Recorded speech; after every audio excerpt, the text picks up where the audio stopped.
స్వాంతర్ధానోత్తర కాల జనిష్యమానాన్ని అని తన యొక్క అంతర్ధానం తర్వాత పుట్టినటువంటి వాళ్ళకి జీవులకి ఏం చేశారు? అనాద్య విద్య బంధ నిబంధన శోక మోహాద్యాకులాన్. మనం అనాది కాలం నుంచి మనం ఎప్పుడో ఎక్కడి నుంచో కింద ఊడిపడలేదు. ఎవరు అనుకుంటారు మీరంతా మనం పైనుంచి ఎక్కడి నుంచి ఊడిపడ్డామని? ఎక్కడి నుంచి ఊడిపడలా.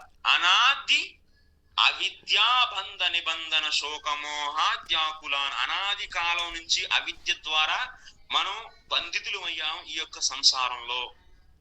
అనాది అంటే ఇక నువ్వు అక్కడ ప్రశ్నలేయడానికి మీకు తావే లేదు.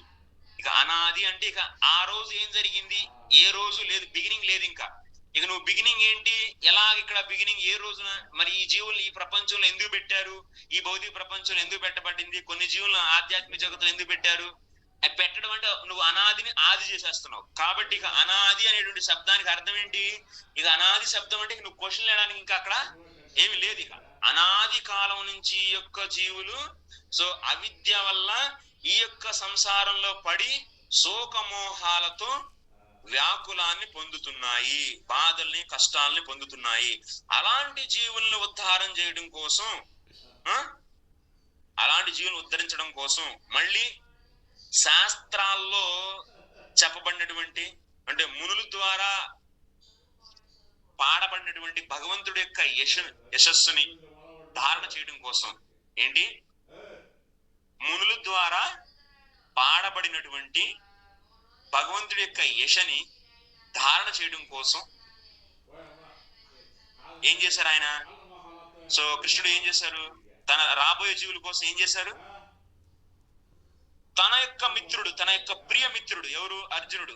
ఆయనకి స్వయంగా శ్రీకృష్ణ భగవానుడే స్వయంగా ఏం కలిగించారు? స్వయంగా తనే శోకము మోహాన్ని కలిగించారన్నమాట.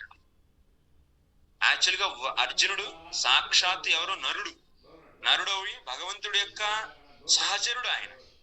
ఆయనకి ఎటువంటి మోహం ఉండదు.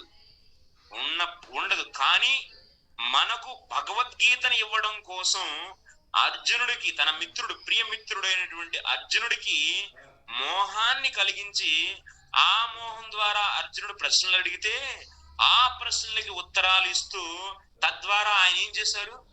మనకి గీతోపదేశాన్ని చేశారు. శ్రీకృష్ణ భగవానులు గీతోపదేశాన్ని చేశారు. ఎందుకోసం?